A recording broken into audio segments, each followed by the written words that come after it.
Our New Testament reading this morning comes to us from Paul's letter to Corinthians, the second letter, chapter 4, verses 5 through 12. For we do not proclaim ourselves, we proclaim Jesus Christ as Lord, and ourselves as your slaves for Jesus' sake. For it is the God who said, "Let light shine out of the darkness," who has shone in our hearts to give the light of the knowledge of the glory of God in the face of Jesus Christ.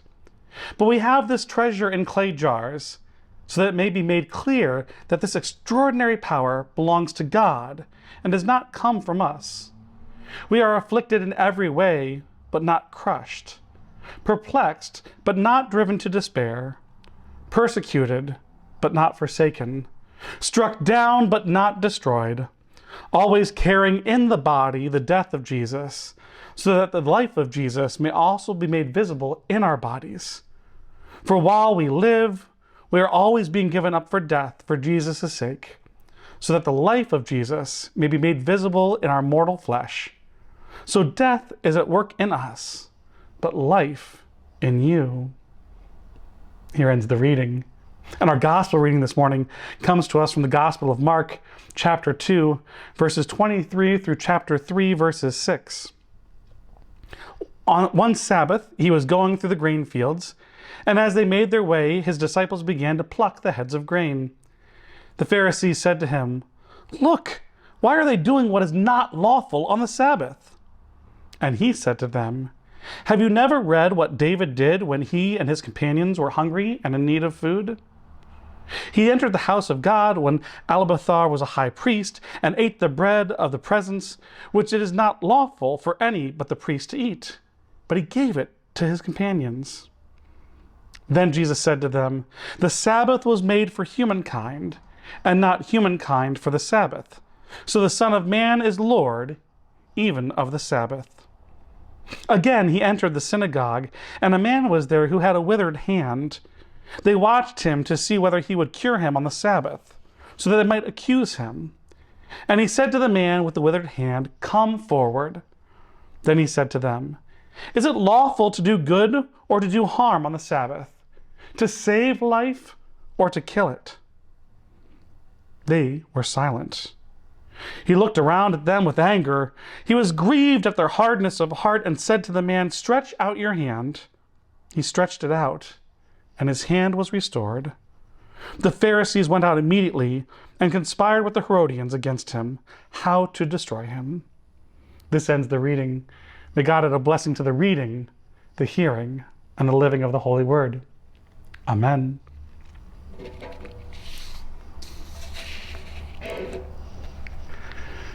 Well, today, when we record this message, it's actually Thursday, and it's been a pretty nice day. Sun is shining, blue skies out there, mid-70s for temperature. Today was a day that we gathered out at Kings Park to help garden out there. There's a circular garden area at that park, in addition to the playground and swing sets and stuff, that when we first went out there about 3 or 4 years ago, it had grown over with weeds. It was covered over, the mulch was no longer there, the ground covering that they used to keep the weeds down, well, new dirt had gone on top of it, so it wasn't keeping the weeds down at all. And now, a couple years later, we went back, and it's starting to look more like the Garden of Eden. As I said to the people this morning, when we started, it looked more like the Garden of Weeden out there.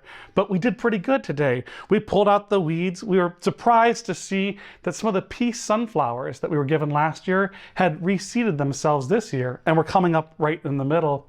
There's also a little spike plant that I didn't know those came back, but lo and behold, this one did. And our Dusty Mathis that was around the outside, that came back too. But there's also grass and clover and a huge thistle, and I think we found a little bit of poison ivy. But it was a good day to be out there in the community with several members of this church and from the community out there, just showing a little love to make it look beautiful out there, that people could enjoy it here this summer and hopefully into the fall.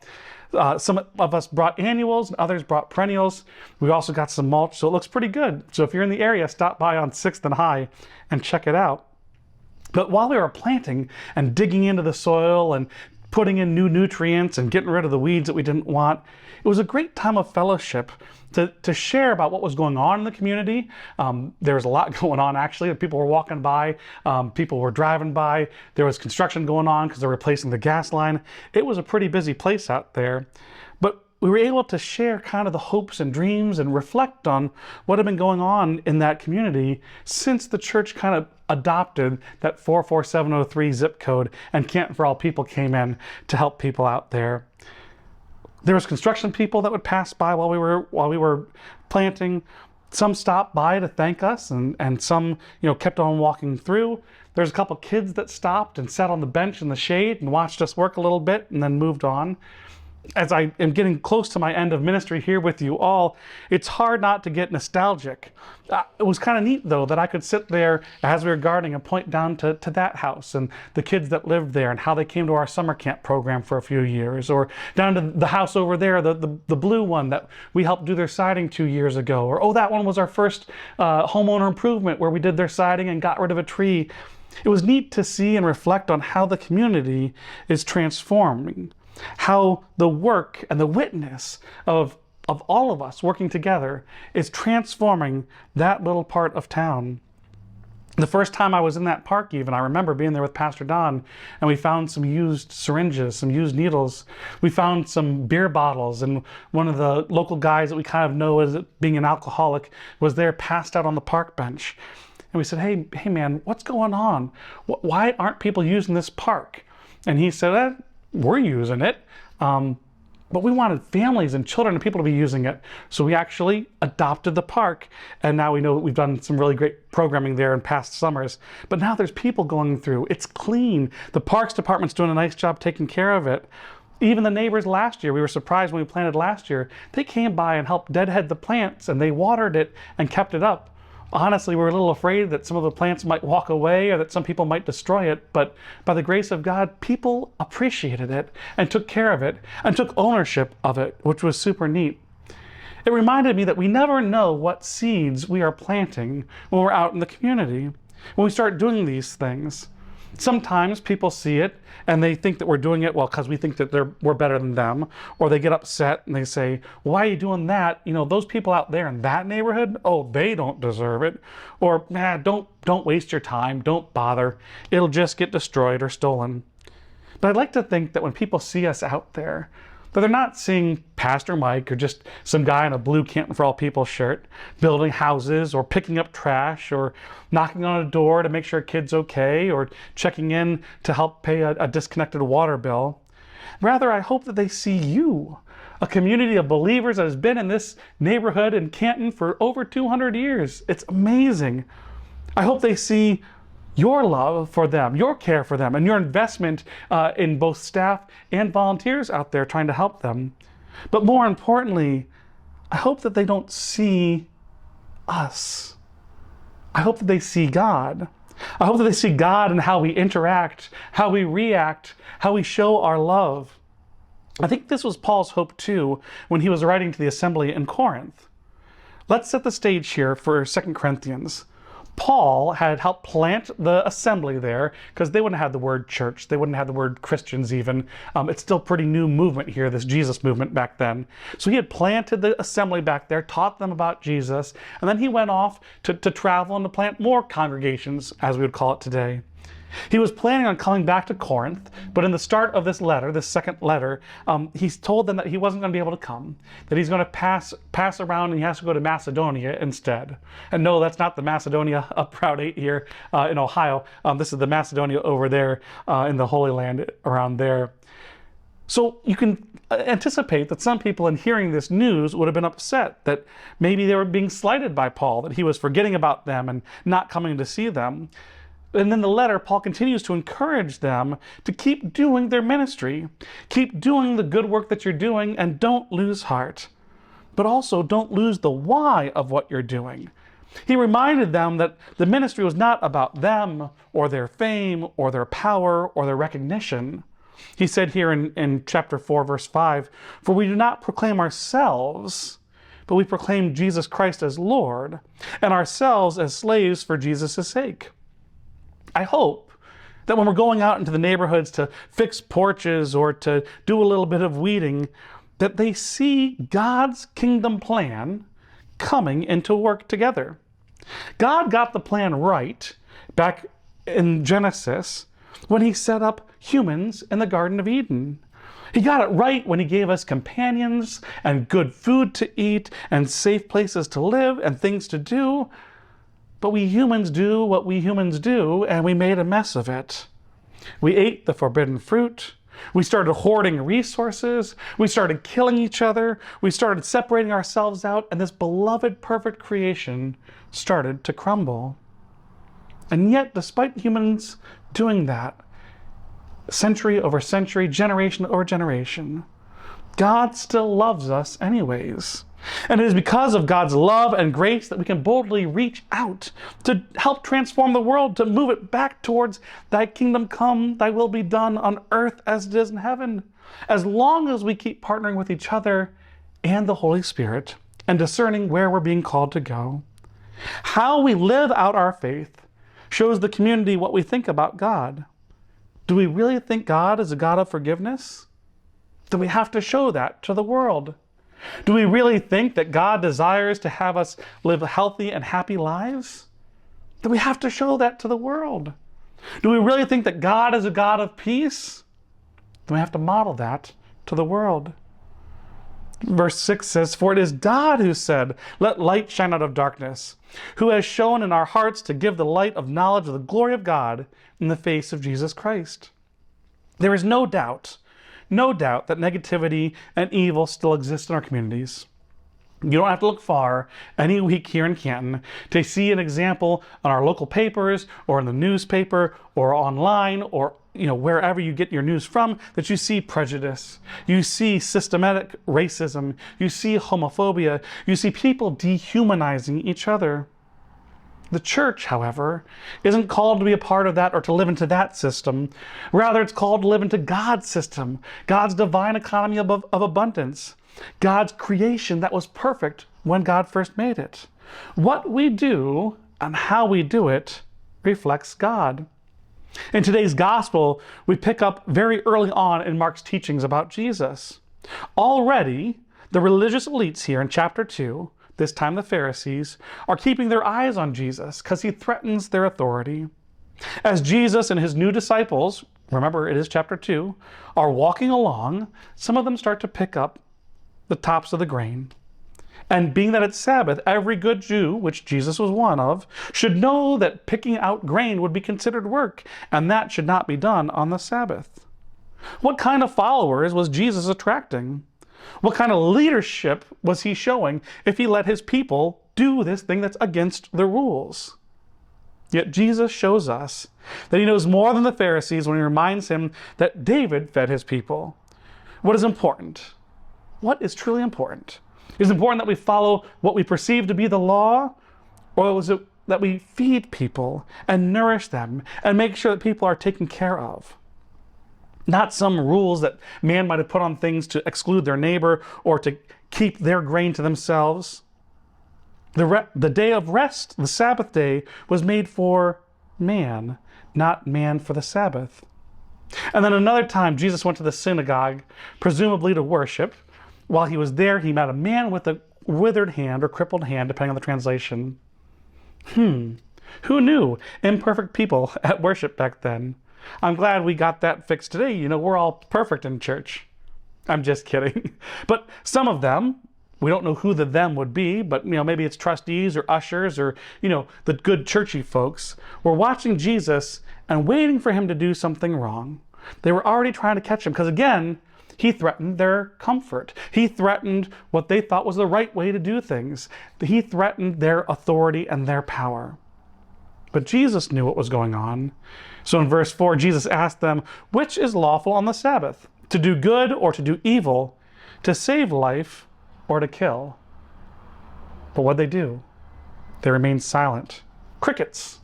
No answer, no compassion, no solutions. They clearly saw the man had been in pain and had been worshiping there with them. But they were just concerned with keeping the status quo, keeping everything the same. And Jesus got mad. This doesn't happen too often in the Gospels, but we know that Jesus was human, and part of being human is having emotions, and anger was there in this scripture. Just like it was there when Jesus flipped over the tables in the not the synagogue. Golly gee, my brain, I'm getting old. When he flipped over the tables there when he was going into worship, or when Jesus was going to pray and the disciples fell asleep, he let out his anger a couple times. Now, he didn't lash out in anger at the people. He lashed out at the situation. He was upset that the people there didn't have compassion and they were letting this man suffer in pain with the withered hand. But what did Jesus do? He saw the person, as a human being, as a divine child of God with a divine spark inside of him. And he said, reach out your hand. And as he did, the hand was healed. I don't know if you paid attention to the newspaper this week here in Canton, but the week began with an article, another one, I think it's the third or fourth, about Victory Square. A place that people have gone to live in that are on federal housing assistance through Stark Metropolitan Housing Authority. A place that has been already deemed uninhabitable 7 or 8 months ago. Yet despite our safety nets of building departments and Metropolitan Housing Authority and local and state and federal officials being aware of the deplorable situations there and the slum landlord who was taking advantage of the situation and making probably millions of dollars off of this, people are still stuck there. Children are still stuck there. The gun violence still continues right outside as kids are running around and playing. The trauma of living without adequate plumbing, with roaches and bed bugs and leaky roofs and asbestos tiles, and the list goes on and on and on, continue. The fact that we as a society accept this, despite seeing the pictures and having our eyes open to it, bothers me. It makes me angry. What does it say about how we feel about the kids and the people who live there? What does it say about us as a community that we accept that and allow that to still continue? Does their lives matter? Do those kids have the same dreams and hopes and aspirations of my kids? Of course they do. But they're not getting a good shake at it, and the systems are failing. But we, as the church, have the opportunity to give hope, to reflect God to them. That's why we take boxes of food over there. That's why we help them move if they need help moving. That's why we've already helped with several rental assistants to get them into a new place, a safer place, a healthier place. It was about 2 years ago or 2.5 years ago, that Don and I were going out to check on a little girl and a family that had just moved out of a bad domestic violence situation. Unfortunately, though, we knew it was in with the slum landlord. We hadn't heard from them for a couple days. We used to see them all the time down here at our Fresh Market and Free Store. And it was February and it was cold, and lo and behold, about an hour before we were set to go home and close, we got a call, and they were shivering in the cold, and their heat was not turned on, and the landlord wasn't taking care of it, and they didn't know what they were going to do. So Don and I, not knowing what we're going to show up to, hopped in the church van, drove over to their new apartment, went up the stairs to find a dead rat in the toilet. The heat was still off, yes it was, and the electricity was still off, yet this landlord let this young family move into there. There was clothes everywhere, animal feces everywhere. This was not a place that a kid should be living. So Don and I put off going home to our families, and we loaded them up, got whatever clothes they could get, and brought them here to the church. And it was on the way over that the little girl said that she was crying to try to keep herself warm. However, the crying, even the tears, wasn't working as she was shivering. How does this happen here in 2022, 23, 24 in the United States, in the wealthiest country ever? How do we call ourselves a nation of Christians when things like that happen here in our backyard? I don't know. It makes me angry. But it was also a blessing that we were able to journey with her mom and her as they lived here, as we helped her get ready for school because she was doing online schooling, as we answered questions, as she helped us in the store. We journeyed with them for a while. And then when it was finally time, we found them safe and secure housing back closer to family. She came down the last day here. Aluna was her name, and she came down and she gave Pastor Don and I a spider plant. And you can see that little spider plant was in a cup that she got from down at the free store, and they used their money to go down to a local discount store and get some soil, and she gave us a couple shoots. And as you can see now, a couple shoots has turned into a lot of shoots. And a couple days ago, Lily decided that she would take some of those and plant them for me so that I could take them with me to my new church that I start on in July 1st. Even though Aluna and her mom have been gone from here for several years now, I see that plant and I'm reminded of her. I still pray for her and think about the situation that she was in and hope that she's in a much better, healthier situation now. I think about the seeds that were planted when she was here with her, and I hope that in her time with us, she saw God in us. But as much as I hope she saw God in us, I know,